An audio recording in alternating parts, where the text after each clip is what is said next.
Bonjour à tous, ravi de vous retrouver pour cette nouvelle édition de Parlement Hebdo, l'émission LCP Public Sénat qui refait le tour de l'actualité politique et parlementaire. Bonjour Mickaël. Bonjour Katia. Et cette semaine, François Hollande a renoncé à la mesure qu'il a prônée le lendemain des attentats du 13 novembre. Il n'y aura pas de déchéance de nationalité pour les terroristes ou présumés terroristes. Le chef de l'État a pris acte de l'échec du Parlement à adopter un texte commun. Pas de révision constitutionnelle.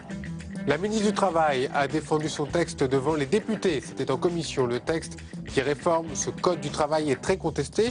Une nouvelle manifestation a réuni des centaines de milliers de personnes dans les rues.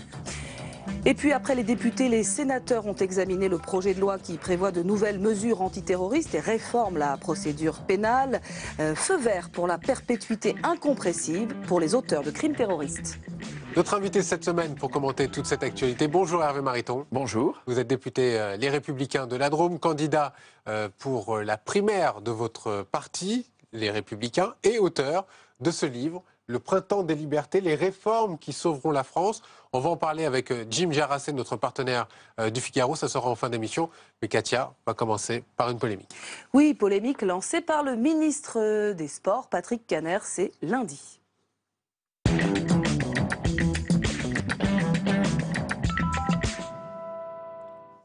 Le ministre qui a évoqué la présence en France d'une centaine de Molenbeek, le Premier ministre qui a donc lancé la polémique. Jordan Klein. C'est une phrase lancée ce week-end qui a créé la polémique.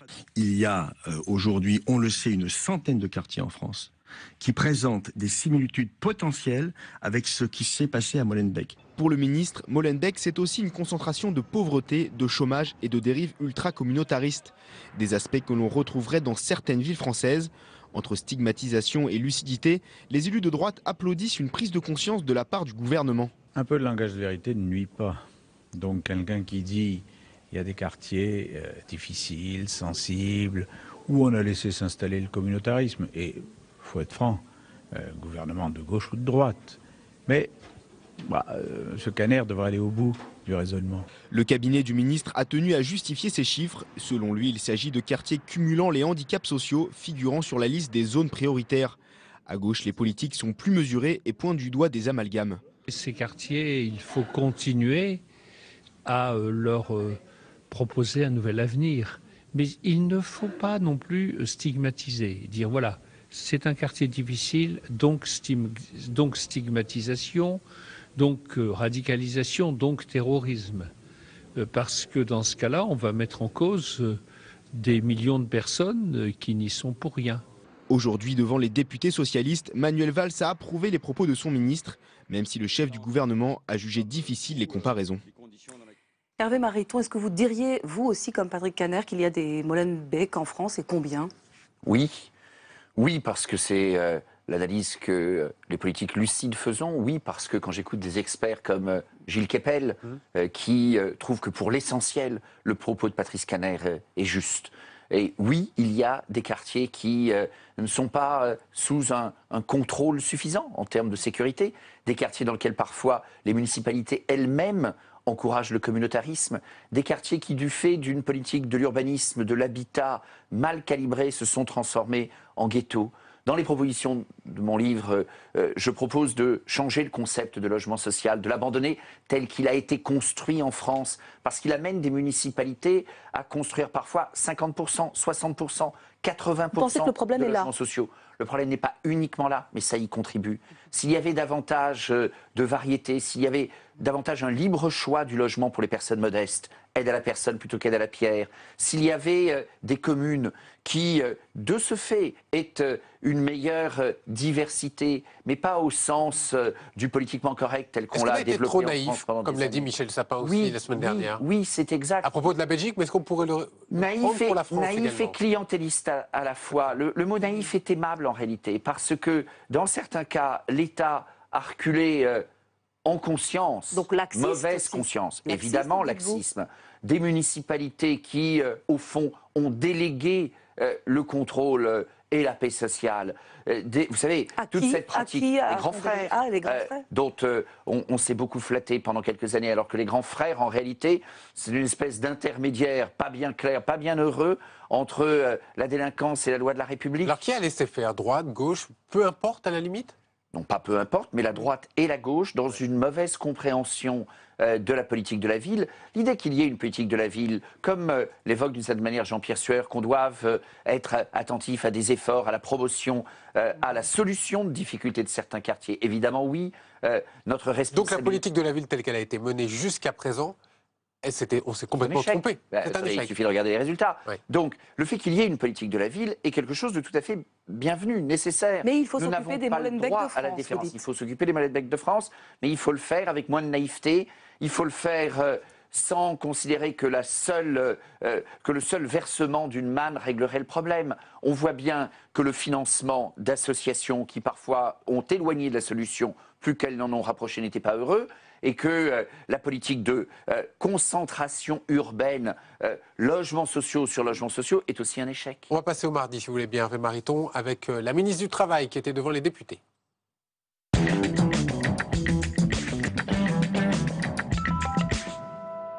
Myriam El Khomri était donc devant la commission des affaires sociales qui avait fait le plein, c'est vrai, ce mardi. Le grand oral donc pour Myriam El Khomri. On regarde ce reportage. Une ministre enthousiaste qui se targue de défendre une loi équilibrée avec un objectif principal. Réformer profondément notre droit du travail en donnant beaucoup plus de place à la négociation collective. Mais le rapporteur n'est pas du même avis. Le projet de loi, pour lui, nécessite encore des précisions, notamment pour rassurer les salariés. S'il est vrai que le contexte économique demande aux entreprises de pouvoir s'adapter, le contexte économique doit aussi prendre en compte le fait que les salariés sont inquiets pour leur avenir. Dans l'opposition, un mot d'ordre, revenir au texte initial. Mais la droite salue quelques dispositions avec une certaine ironie.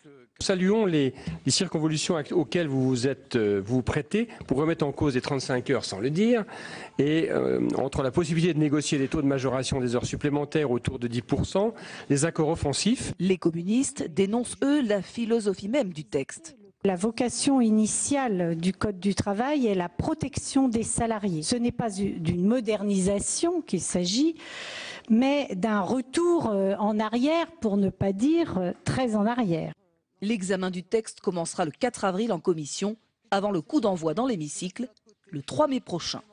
Alors on va rester sur le fond, on abordera les questions sociales, notamment des manifestations un petit peu plus tard.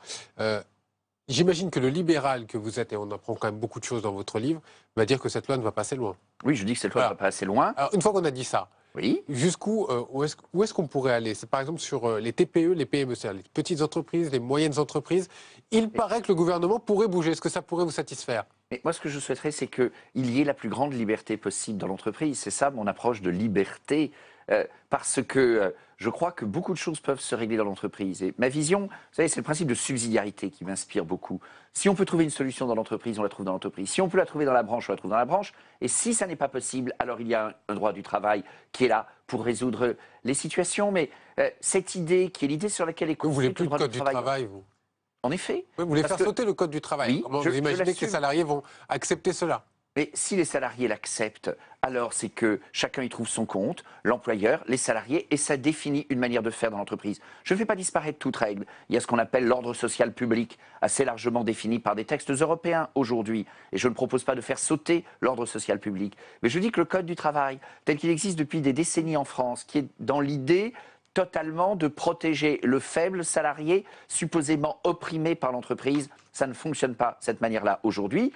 Et chaque fois qu'un accord peut être trouvé, alors cet accord doit prévaloir sans qu'il y ait une contrainte supplémentaire d'un code du travail. Et là où il n'y a pas accord, il y a un code subsidiaire, supplétif, qui permet de résoudre la situation. Est-ce que vous avez un modèle ailleurs en Europe? Est-ce que ce serait suivre la voie qu'a suivi par exemple Matteo Renzi en Italie, ou plutôt un modèle à l'allemande, ou alors un autre modèle? Non, c'est une vision franchement neuve, qui est celle de l'accord local, qui en effet est plus proche de ce qui existe dans d'autres pays qui n'ont pas les mêmes contraintes que le Code du travail très rigide à la française. Mais c'est inventer quelque chose de neuf parce que nous sommes dans une époque nouvelle. C'est-à-dire qu'on part vraiment de la base du constat d'un consentement. Parfois ça prend du temps. Donc à ce moment-là, il y a un code du travail qui continue de s'appliquer tant qu'on n'a pas trouvé une solution localement. Si on la trouve, c'est l'accord local qui définit.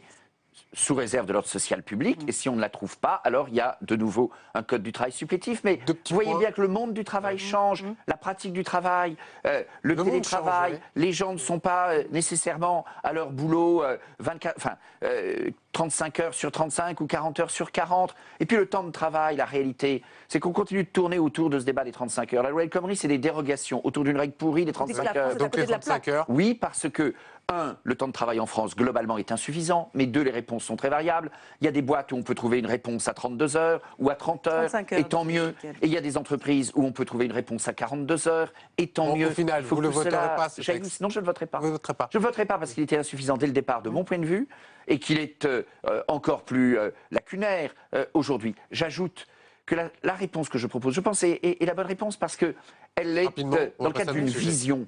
Une vision qui donne un espoir aux gens, une autre forme de relation au travail. Et si vous n'êtes pas dans la vision, si vous êtes dans la mesure purement paramétrée, type El Khomri, alors vous avez des manifs. Alors on reparlera de votre vision tout à l'heure. D'abord, je vous propose à mardi de voir l'actualité de votre parti, les Républicains, qui a tenu son bureau politique à l'ordre du jour, le changement de certaines règles pour les primaires. Seuls les parlementaires de droite pourront parrainer les candidats. Écoutez la réaction de Nathalie Kosciusko-Morizet à la sortie du bureau.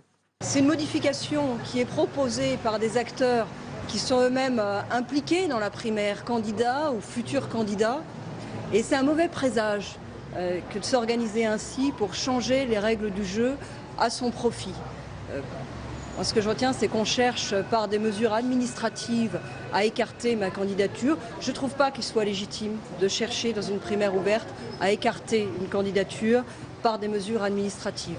Alors vous étiez présent lors de ce bureau politique, vous avez voté pourquoi vous? Je me suis abstenu. Je me suis abstenu parce que, sur le fond, demander que les parlementaires qui parrainent une candidature adhèrent aux valeurs de la droite et du centre. Les parlementaires centristes peuvent parrainer. Les parlementaires centristes peuvent parrainer. Si on nous explique demain que les parlementaires centristes ne peuvent pas parrainer, à ce moment-là, ça fait exploser le système. Et à un moment, si on se fout de la règle des primaires, à un moment, il finira par y avoir des candidats en dehors des primaires. Il faut tout de même qu'aux Républicains, on ait un certain... Oui, parce que, attendez, soit la règle est respectée, et je vais revenir là-dessus, dans son esprit et dans sa forme. Et des statuts, ça se respecte. Quand il y a quelques mois, j'entends un de mes collègues au bureau politique de l'UMP, à l'époque encore, expliquer les statuts, on s'en fout, on est là pour faire de la politique. Quand mardi soir, Nicolas Sarkozy me répond, mais Hervé, on n'est pas là pour faire du juridisme, je dis qu'il faut faire gaffe. Il y a un niveau d'adaptation qui est convenable, je me suis abstenu, je vais vous dire pourquoi, mais il y a un niveau au-delà duquel l'irrespect de la règle commencerait à poser de sacrés problèmes de crédibilité politique. C'est pas que ça m'agace, c'est que c'est un vrai sujet de fond. Mais c'est quelque chose que vous sentez arriver visiblement. La primaire n'a de sens que pour autant que la règle soit solide et solidement respectée. Est-ce que vous avez l'impression que cette règle n'est pas solide et pas respectée? Je vous réponds. S'agissant du vote de mardi soir, vous pourriez me dire, mais pourquoi vous n'avez pas voté contre? Je me suis abstenu parce que sur le fond, l'idée de demander aux parrains d'accomplir la même formalité que les électeurs, de dire qu'ils adhèrent aux valeurs de la droite et du centre, ça me paraît cohérent. Et pourquoi je n'ai pas voté pour? Parce qu'un changement, même cohérent de la règle, est quelque chose qui demande une infinie prudence, et je ne veux pas qu'on en rajoute trop demain. Voilà, c'est extrêmement clair. Je vous donne un exemple de terrain. Mais là, en fait, c'est une mise en garde que vous faites aujourd'hui. Oui, la réponse est oui. Quand nous avons fixé une règle qui est que les animateurs locaux, les présidents locaux des comités d'organisation des primaires ne doivent pas être en même temps secrétaires départementaux des Républicains. Il a fallu que je démontre que dans un département, cette règle n'était pas respectée pour qu'on s'en inquiète et qu'on demande effectivement aux secrétaires départementaux alors de renoncer à leurs fonctions, en tout cas de choisir. Donc voilà, moi je suis dans l'exercice, donc je ne passe pas mon temps à protester de la règle, je demande simplement... Non, simplement sur le respect de la règle, qui visez-vous exactement? Qui aurait intérêt aujourd'hui à changer les règles? Mais je vise large, ça va pas me faire que des amis, parce que notre formation politique a un sens assez relatif de la règle. La phrase que je vous ai relatée, qui est les statuts, qui n'est pas une phrase d'aujourd'hui, c'était il y a quelques mois, c'était encore l'UMP. Les statuts, on s'en fout, on est là pour faire de la politique, est une phrase en réalité qu'on entend souvent. Et on voit bien quand en bureau politique, on argumente sur la règle et sur les statuts, qu'il y a un certain nombre de gens qui disent Hervé, t'es gentil, mais si on pouvait terminer la réunion plus vite, ça serait mieux. Vous dites ça suffit. Je dis qu'il faut un respect convenable de la règle. Allez, on va passer au mercredi, François Hollande. C'est à nous de la garder, la règle. Je vous rappelle la mère supérieure dans le dialogue des Carmélites. C'est nous qui gardons la règle. Vous serez le gardien, c'est Thierry Solaire qui est gardien des règles pour l'instant. Anne Levade, si je peux me permettre. Voilà, c'est extrêmement important. Non, non, c'est important. En dehors du parti. C'est important parce que pour la présidence de l'UMP, j'ai été candidat en novembre 2014. Anne Levade, responsable, présidente de la haute autorité, a parfaitement su faire valoir la règle. Je souhaite pour la primaire qu'il soit très clair que l'autorité, c'est Anne Levade. Ça n'est pas Thierry Solaire. Et on va parler de la règle suprême maintenant. Oui, François Hollande qui a annoncé la fin de la révision constitutionnelle.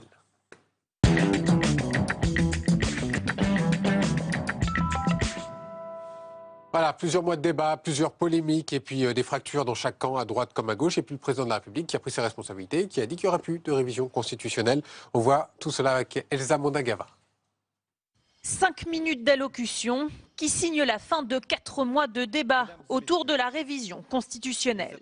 Je constate aujourd'hui, 4 mois après, que l'Assemblée nationale et le Sénat ne sont pas parvenus à se mettre d'accord sur un même texte et qu'un compromis paraît même hors d'atteinte sur la définition de la déchéance de nationalité pour les terroristes.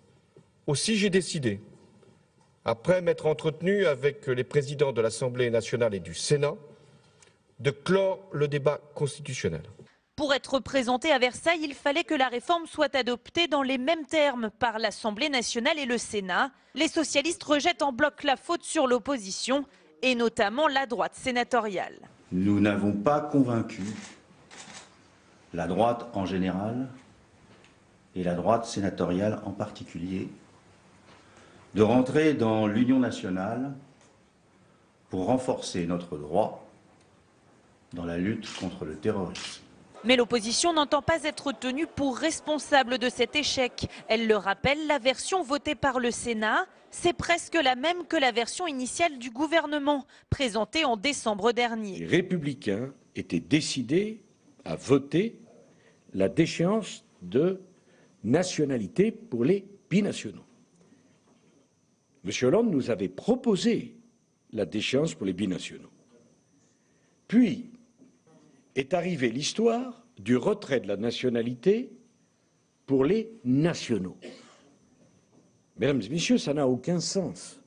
4 mois de déchirure qui laisseront des traces, surtout dans la majorité.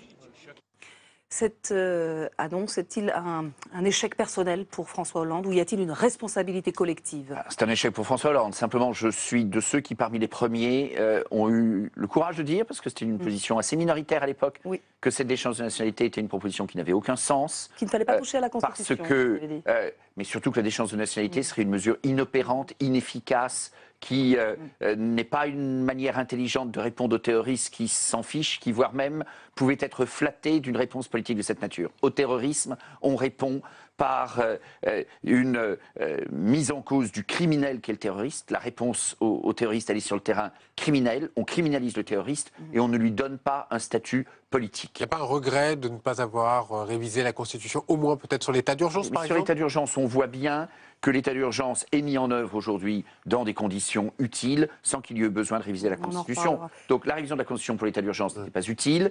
La déchéance de nationalité, c'est une très mauvaise mesure. C'est en plus l'exemple même du symbole pour rien. Et Nicolas Sarkozy, qui a beaucoup soutenu cette mesure en disant il faut des symboles, a eu tort aussi.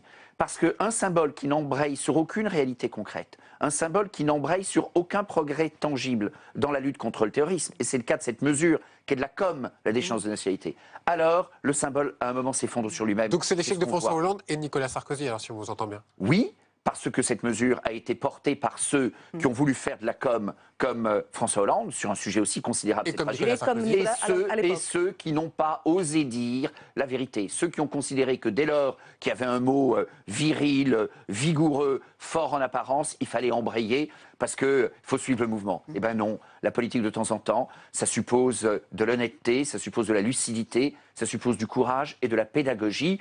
François Hollande a été dans la com. Nicolas Sarkozy avait embrayé à ce moment-là. J'ai fait partie des quelques-uns qui ont eu le courage de dire la vérité dès le début. Alors, 3 heures après cette annonce, Manuel Valls a fustigé, lui, devant la représentation nationale, l'attitude de la droite sénatoriale. Écoutez. La droite sénatoriale s'oppose à une mesure que les Français ont parfaitement compris. L'extension s'il vous plaît, on écoute la réponse. De la déchéance de la nationalité pour les terroristes qui prennent des armes pour tuer leurs propres compatriotes.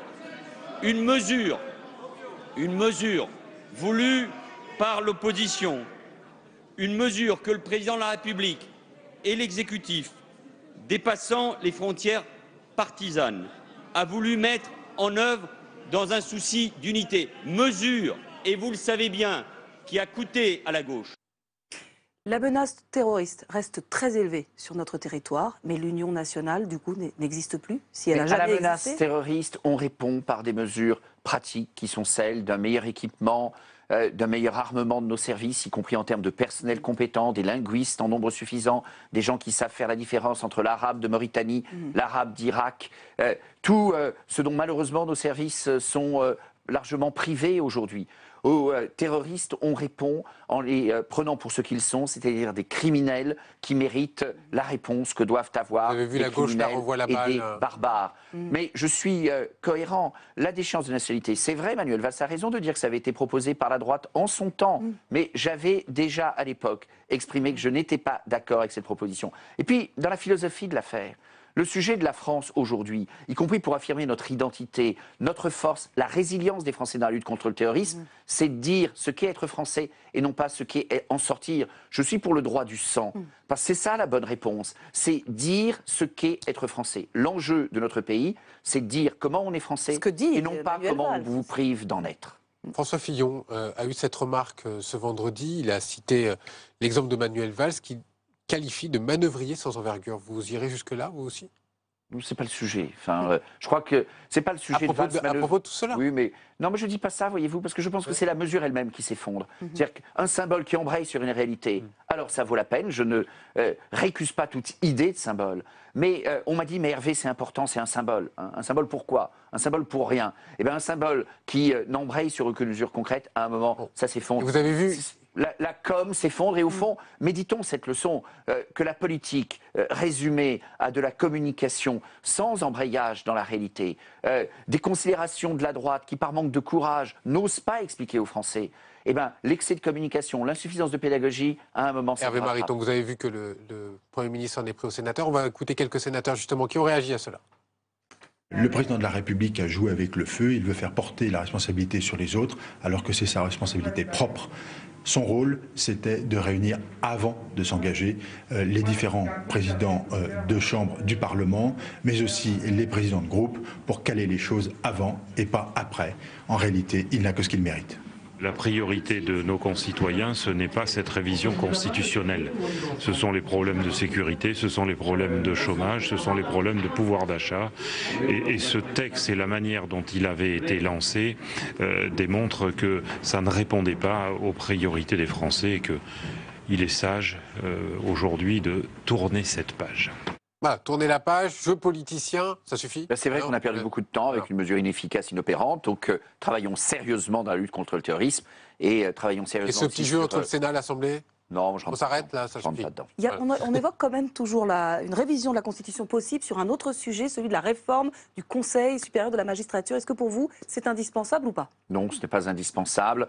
À ma connaissance, sur la période la plus récente, l'exécutif n'est jamais passé outre l'avis du Conseil supérieur de la magistrature, y compris à l'égard des magistrats du parquet. On a autre chose à faire. Enfin, il y a plein de choses qui ne marchent pas en France. Le sénateur Mézard a raison de dire, dans le domaine de l'économie, de l'emploi, du chômage. Donc pas de révision du Conseil supérieur de la magistrature par la révision constitutionnelle pour vous? Je considère que, franchement, il n'y a pas de nécessité de réforme institutionnelle en France aujourd'hui, ni aujourd'hui ni demain. D'accord. On va passer à un autre sujet. Pendant ce temps-là, le Sénat a examiné, lui, le projet de loi sur la réforme pénale. Ils ont adopté le principe d'une perpétuité incompressible, ça veut dire une mesure qui permettrait de porter la période de sûreté pour les terroristes jusqu'à 30 ans de prison. Tous les détails, les explications avec Faustine Saint-Geniès. Un texte plus musclé et plus sévère, c'est l'empreinte apportée au projet de loi Urvoas par le Sénat à majorité de droite et du centre. Objectif, donner davantage de moyens d'enquête et d'action contre le terrorisme. Parmi les mesures emblématiques voulues par les Républicains, la fameuse perpétuité réelle, qui est en fait un allongement de la période de sûreté. Dans le respect de la Convention européenne des droits de l'homme et de la Constitution, nous sommes allés au plus loin qu'il est possible d'aller. La période de sûreté a été portée de 22 ans à 30 ans. Autre modification controversée, la création de 2 nouveaux délits. Le délit de consultation de sites terroristes, puni de 2 ans de prison et 30 000 € d'amende, et le délit de séjour sur un théâtre d'opérations terroristes. Certains socialistes regrettent une surenchère sécuritaire. Là, je pense qu'on n'est pas du tout dans un pragmatisme, on est dans un affichage. Comment est-ce que la justice arrivera à assimiler et à utiliser tous les délits, toutes les infractions nouvelles que vous essayez de mettre en œuvre? Un texte crucial pour le gouvernement alors que l'état d'urgence arrive à échéance le 26 mai prochain. Est-ce que ce texte correspond à vos attentes ? Oui, je crois qu'il y a des mesures qui sont justifiées et qui sont nécessaires dans la lutte contre le terrorisme. Et les sénateurs de droite ont eu raison. Je fais observer par exemple sur les mots, soyons précis, il ne s'agit pas de perpétuité réelle, il s'agit d'une augmentation de la période de sûreté et de faire en sorte qu'une décision de justice soit nécessaire et qu'il n'y ait pas de libération automatique à un moment donné. Mais donc que la perpétuité soit encadrée de cette manière-là, je trouve que les sénateurs voient juste. Pour être très honnête à l'égard des Français, arrêtons d'appeler ça perpétuité réelle, parce que ça ne l'est pas. Non mais reconnaissez que c'est un peu curieux, c'est qu'au fond, tout le monde parle de... Ça a été annoncé par Nathalie Kosciusko-Morizet. Oui, mais c'est ça, moi, qui ne me va pas très bien. Je suis un esprit un peu rigoureux. Mais qu'est-ce qui vous irait à la place? Qu'est-ce que vous mais je trouve que ce qui a été voté par le Sénat va bien. Ça vous va? Je dis simplement... Non, mais ça s'appelle pas perpétuité une remarque réelle. qui est... Arrêtons de vendre aux Français de la fausse monnaie. Parce que les Français, à un moment, ils s'en rendent compte et ils se disent, mais c'est quoi ces gens? C'est pas sérieux. Nous allongeons la période de sûreté. Nous rendons plus difficile l'élargissement de la personne. Nous faisons en sorte qu'il n'y ait rien d'automatique avec une décision de justice qui sera très difficile à obtenir pour le condamné, mais pas totalement impossible. Donc, il faut juste être honnête dans les mots. Pas totalement réel. Enfin, voilà, quoi. Alors, ce texte instaure des mesures censées servir quand l'état d'urgence aura cessé en France. Est-ce que pour vous, elles sont parfaitement suffisantes pour permettre aux forces de l'ordre de réagir à temps, pour arrêter, par exemple, quelqu'un comme Reda Cricket? C'est suffisant, il ne manque rien? Mais attendez, je serais bien imprudent à vous dire qu'il ne manque rien. Je pense simplement. Les bonnes mesures. Mais il ne faut pas qu'on soit uniquement dans cette logique de loi supplémentaire. Je pense qu'il y a des besoins de moyens, et je vous ai donné tout à l'heure des exemples extrêmement techniques. Il y a aussi une question, un enjeu, je l'explique dans mon livre, de mobilisation de l'ensemble de la population. Il vaut la peine de regarder comment des pays, sous la menace répétée de terrorisme, contexte différent, Royaume-Uni, Israël, sont des pays qui sont des démocraties, qui vivent, où les gens vont au spectacle, vont à la plage, vont au resto, vont en boîte, vont au boulot, et en même temps sont très attentifs à la lutte contre le terrorisme. C'est affaire de vigilance sur ce qui se passe dans certains quartiers, c'est affaire de suivi de personnes, c'est affaire de mobilisation des citoyens. Juste un exemple, je n'ai pas voté la loi renseignement il y a quelques mois. Pourquoi? Parce que la logique de la loi renseignement, c'est étendre le filet de plus en plus large. Or, on voit bien que les terroristes qui ont été mis en cause ces derniers mois, que ce soit à Bruxelles, à Paris, sont des gens qui étaient déjà dans le radar. Donc il faut, c'est ça l'enjeu, qu'on soit beaucoup plus efficace à suivre des gens qui soient dans le radar, plutôt que d'être dans une espèce de surenchère perpétuelle qui consiste à élargir le radar, à étendre le filet plus loin, y compris parfois en mettant en cause un certain nombre de libertés publiques. Je ne suis pas chochotte et en même temps, je suis attaché aux libertés publiques. Surtout, je cherche l'efficacité. L'exemple de la loi renseignement est intéressant à cet égard.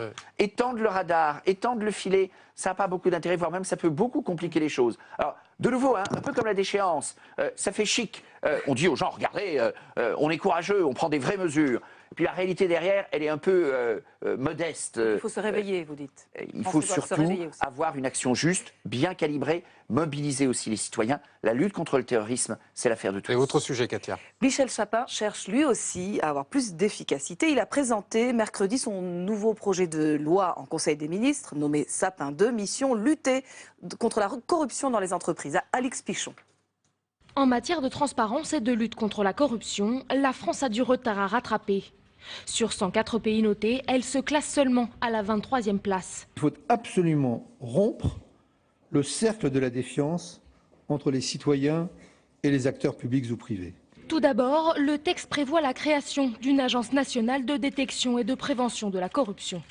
Ce n'est pas un machin administratif de plus, mais bien un organisme au large pouvoir chargé de conseiller, de former, de contrôler, de sanctionner le cas échéant.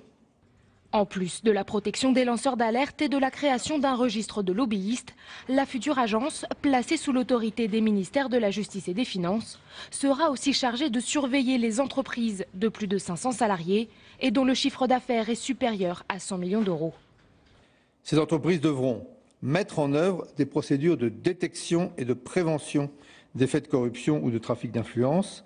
L'autre volet du texte concerne, lui, la modernisation de la vie des entreprises. Les auto-entrepreneurs pourront notamment continuer à bénéficier d'un régime fiscal simplifié pendant 2 ans, et ce, même en cas de bon chiffre d'affaires. En revanche, ce qui devait être la disposition phare, la transaction pénale, a été retoqué par le Conseil d'État. Est-ce que pour vous, Hervé Mariton, il y avait besoin d'une loi comme celle-ci? Est-ce que cette agence nationale de détection et de prévention de la corruption ne sera pas un comité Théodule de... D'abord, dans cette loi, il y a quelques occasions manquées. Le dernier point qui a été évoqué, on pouvait espérer un développement de la capacité de faire des auto-entrepreneurs. Le texte est en réalité beaucoup plus restrictif que ce qu'on pouvait espérer. Ça ne va pas assez loin. L'auto-entrepreneur, c'était une bonne idée du précédent mandat. C'est dommage que le gouvernement n'ait pas le courage de faciliter encore ce qui met de la dynamique dans l'entreprise. Sur le reste, lutter contre la corruption, c'est tout à fait bienvenu. L'économie de marché, au passage, est la meilleure manière de lutter contre la corruption.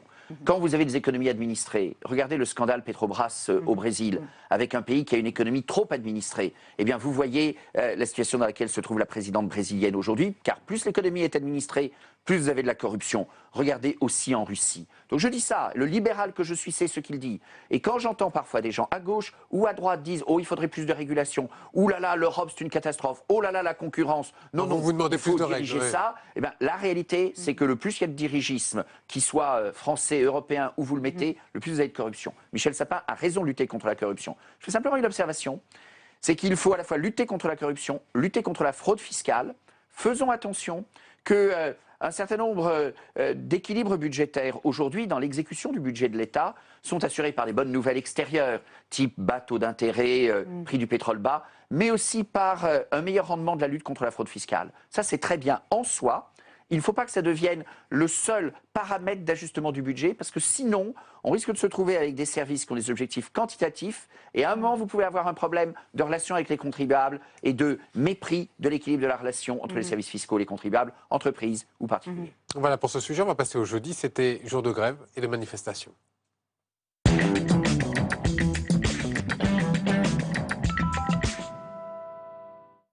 Ils étaient un petit peu plus de plusieurs milliers, en tout cas, dans les rues de France à manifester. Le mot d'ordre, évidemment, c'était la suppression du projet de loi travail. Le gouvernement dit entendre, mais en tout cas ne compte pas céder. C'est les explications de Jérôme Bonnard. Cet après-midi, dans toute la France, selon la CGT et Force ouvrière, ils étaient 2 fois plus au moins que le 9 mars dernier. Plus rien ne freine la mobilisation, ni la pluie, ni les modifications du texte de la loi travail annoncé lundi 14 mars par le Premier ministre Manuel Valls. Aujourd'hui, le ton se durcit et vise toute la classe politique. Je pense que les parlementaires, au-delà du gouvernement, les parlementaires, eux aussi, doivent écouter le mécontentement. Et donc, ils doivent dire on recommence à zéro. Ils doivent dire au gouvernement il faut recommencer à zéro. Ce projet de loi n'est pas bon et donc il faut retravailler un vrai code du travail moderne qui protège les salariés. Sans l'obtention de nouveaux droits sociaux, il ne reste pour les centrales protestataires presque aucune marge de négociation avec le gouvernement. Le président de la République a été sage hier. Il a retiré son projet sur la déchéance de nationalité. Il faudrait qu'il soit sage aujourd'hui aussi et qu'il comprenne qu'il faut retirer ce projet de loi et qu'on remette tout sur la table, qu'on rediscute.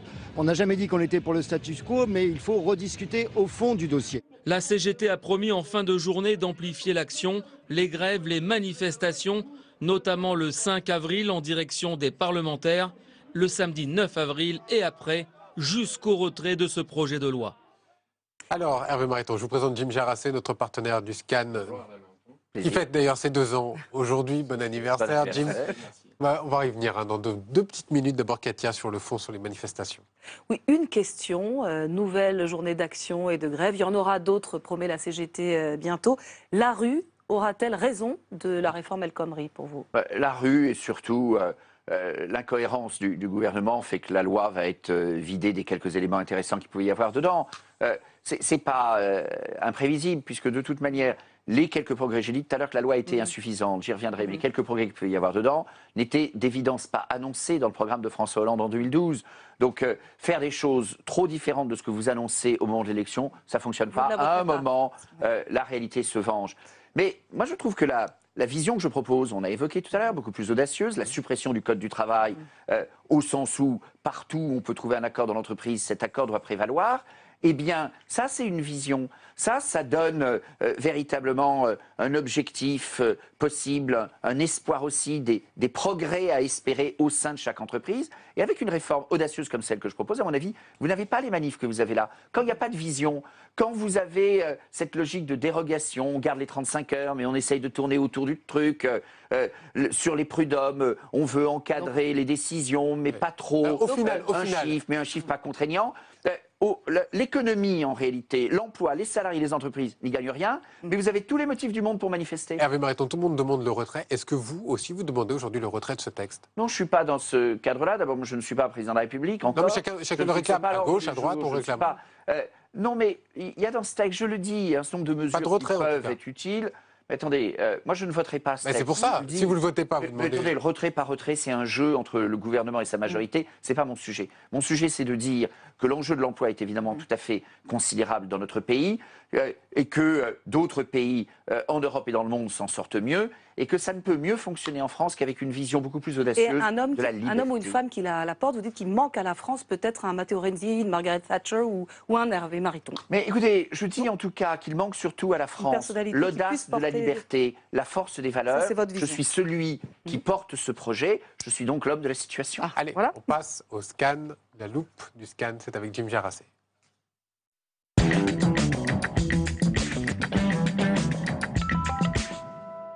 Voilà, Jim, c'est à vous. Et de 10, Hervé Mariton. Geoffroy Didier vient de s'ajouter cette semaine à la longue liste des candidats à la primaire dans laquelle vous figurez. Est-ce que cette multiplication des candidatures ne démonétise pas un peu l'engagement que représente le fait d'être candidat à la présidence de la République, à l'Élysée? Oui, je suis candidat à l'élection présidentielle par les primaires sur la base d'un projet, d'une passion, d'un engagement, d'un combat que je mène. D'autres pourraient le mener, il se trouve que d'autres ne le mènent pas sur cette exigence de liberté et de valeur, qui serait plus banale probablement dans d'autres pays qui s'en sortent mieux que nous. Mais en France, il y a toujours une certaine hésitation par rapport à la liberté, un pays qui s'est construit avec beaucoup de dirigisme, par rapport aux valeurs, un pays, hélas, très complexé par rapport à son identité. Et je porte cela parce que c'est indispensable. Vous avez une ligne, qu'il y ait 5 candidats ou qu'il y en ait 20, je le porterai. D'accord. Qui dit plus de candidats dit aussi moins de parrainage disponible, hein, c'est mathématique. Vous devez en récolter 20 de la part de parlementaires. Vous en êtes où très précisément aujourd'hui? Mais aucun candidat n'en a aucun aujourd'hui, monsieur, tout simplement parce que les formulaires de parrainage n'ont pas été. Jean-François Copé dit j'ai mes parrainages. Des noms sont cités par tel ou tel candidat. Quand vous discutez avec les parlementaires en question, vous vous rendez que c'est plus compliqué. Je vous rappelle que j'avais eu plus de 50 parlementaires qui m'avaient soutenu au moment de la présidence de l'UMP, que je suis dans une relation fluide avec mes collègues, je ne les harcèle pas. En même temps, le temps maintenant avance et en effet, je suis dans une démarche et les formulaires seront disponibles à partir de la fin du mois d'avril, qui consiste à demander aux uns aux autres de confirmer leur position et leur bon engagement à mon égard. Donc je suis serein, en même temps, c'est un travail auquel je suis aussi attentif. Mais je veux juste vous dire, je reviens sur cette affaire du nombre de candidats. Les primaires républicaines aux États-Unis, au début, il y avait plus d'une vingtaine de candidats. La presse américaine, plus courageuse et plus travailleuse peut-être que la presse française, a été capable d'organiser des débats. Fox News, Facebook, ce n'est pas des débutants. Avec 17 candidats, en 2 séquences, en prime time, le soir, les mieux cotés. Donc vous demandez des débats. Les 7. Mais oui, parce que ça serait bien. Pourquoi vous laissez enfermer dans l'idée qu'au fond, ce chiffre est insurmontable? Moi, je trouve que... Mais regardez, aux États-Unis, ça fonctionne plutôt bien. De même que... Pas des journalistes, tous les trois, vous êtes très talentueux, mais qui nous disent aujourd'hui, de toute manière, vous pensez tous la même chose. Donc d'abord, il n'y a pas de raison qu'il y ait tant de candidats. Vous reprenez le mot de Nicolas Sarkozy qui est de dire, enfin pas vous, mais certains journalistes, la semaine dernière, Nicolas Sarkozy dit c'est un cirque, et les journalistes qui disent c'est un cirque. C'est un signe de bonne santé. Vous dites, certains d'entre vous, pas vous, vous êtes les meilleurs, mais d'autres, par construction, vous dites tous la même chose, évidemment, ça vous dispense de lire les bouquins et de savoir ce qu'on dit précisément. Mais pas vous. Non. Il y en a un en tout cas. Oui, c'est un signe de bonne santé. Oui, mais tant qu'il y a des idées. Il y a un candidat qui n'a pas besoin de parrainage, il s'agit de Jean-Frédéric Poisson. Oui. Sa candidature en tant que candidat du Parti chrétien-démocrate et donc pas candidat des Républicains a été validée cette semaine par le bureau politique. Est-ce que vous trouvez normal qu'il bénéficie d'une sorte de passe-droit Techniquement, c'est un peu plus compliqué que ça, parce que la démarche sans rentrer dans la technique, été reçue, la candidature de Jean-Frédéric Poisson n'a pas été validée en tant que telle. Vous savez les débats que nous avons eus. Il prétend être le seul candidat officiel aujourd'hui. Et c'est pas comme ça que ça a été présenté par les Républicains.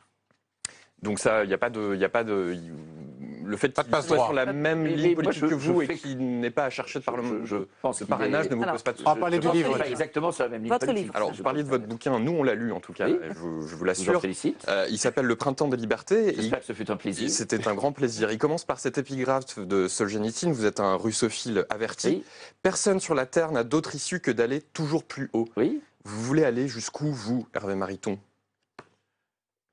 Le bonheur de la France, le bonheur des Français, c'est très haut le bonheur, c'est un objectif très très haut. Et c'est ça qui me motive en politique. Donc Et donc, Allez- je suis aller candidat. jusqu'à l'Élysée, Et donc, ça, je c'est- suis candidat à l'élection présidentielle parce que je pense que ce c'est bonheur. l'objectif.